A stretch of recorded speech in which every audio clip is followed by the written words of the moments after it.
যেহেতু আপনি একজন মা, আপনার সন্তানও আছে, আর যেহেতু প্রতিদ্বন্দ্বিতা করা মাঠে নামছেন, রাজনীতির প্ল্যাটফর্ম একটা, আর মাঠ থানা একটা, তো সেই হিসাবে একজন প্রতিদ্বন্দ্বী আপনার উপরে একটা অভিযোগ আনছেন যে 3 সন্তান, এটার ব্যাপারে কি বলবেন? গতদিন দেখলাম আমার যে নিকটতম প্রতিদ্বন্দ্বী বলবো না, যিনি আমার নির্বাচনে প্রার্থিত্ব দিয়েছেন, আমার দাদা সত্তার আহমেদ, ওনাকে আমি মোটামুটি একজন ইমেজ আছে ভাবতাম। আমার মনে হতো যে ওনার হয়তো বা মানে রাজনীতির পরিপক্কতা আছে, উনি আঞ্চলিক পঞ্চায়েতের প্রেসিডেন্টও ছিলেন। তো উনি দেখলাম স্টেটমেন্ট দিলেন যে আমি আমার ইয়েতে সন্তানের আইডেন্টিটিটা আমি কনসিল করেছি। তো ওনাকে আমি বলি, একজন মায়ের কাছে সন্তানের মূল্য কতটুকু উনি হয়তো বা এটা অনুমান করছেন। ওনাদের কি মানসিকতা নিয়ে চলাফেরা করেন সেটাও আমার মানে কোনো সময় আর আমার মনের মধ্যে আমি নিজেকে একদম মানে ব্যথিত অনুভব করি। আজকের দিনে যারা সমাজের নেতৃত্ব দিবেন এদেরকে মন মানসিকতা তেমনটা হওয়া উচিত নয়। তো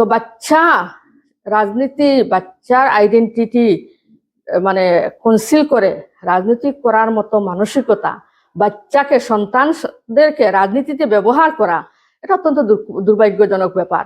তবে আজকে আমি, যদিও কথাটা একটু শ্রুতিকটু, তো আমি বলবো উনি ওনার মেয়েকে কিন্তু রাজনীতির স্বার্থে ব্যবহার করছেন। ওনার মেয়েটা বাচ্চা মেয়ে, আমি দেখেছি, ওদের বডি ল্যাঙ্গুয়েজ দেখে বুঝছি ওনার রাজনীতির কোনো ইন্টারেস্ট নাই। উনি প্রতিদ্বন্দ্বিতা করবেন না বলে ওনার মেয়েকে নিয়ে প্রতিদ্বন্দ্বিতা করাচ্ছেন। তো এটা স্বাভাবিকভাবে বোঝা যায় উনি ওনার মেয়েকে রাজনীতিতে ব্যবহার করছেন। তো আমাদের কিন্তু সেই মানসিকতা নাই, বাচ্চার আইডেন্টিটি লুকিয়ে। কারণ আমার 2018-এর আমার এফিডেভিট দেখবেন, আমি যেটা ডিক্লারেশন দিয়েছিলাম, সেই দিনের যে ডিক্লারেশন, আজকের দিনের ডিক্লারেশন মানে সেম ডিক্লারেশন। তো উনি হয়তোবা 2 দিন পরে আবারও কোনো ইস্যু আনতে পারেন যে আজকে আমার বাচ্চার জন্ম নিয়ে ওনার মনে একটা সংশয় এসেছে, উনি প্রেস মিট করেছেন। 2 দিন পরে ভাবতে পারেন যে আমি চাইল্ড ম্যারেজের সাথে জড়িত আছি কিনা, এই ধরনের একটা কোয়েশ্চেন আসতে পারে। তো আমি আজকে আপনার এই চ্যানেলের মাধ্যমে আমার সমস্ত ডাটা ওনাকে বলে দিচ্ছি। আমার জন্ম হলো মানে 1 মার্চ 1977। তো 1970 আমি মানে মেট্রিক পাস করি, মাধ্যমিক পাস করি 1993 সালে। আমার গ্রাজুয়েশন RS কলেজ থেকে আমি গ্রাজুয়েশন নেই 1998-এ। 1998-এর পরে আমার গ্রাজুয়েশনের পরে আমার বিবাহ হয়। বিবাহের পর আমি LLB-তে অ্যাডমিশন নেই।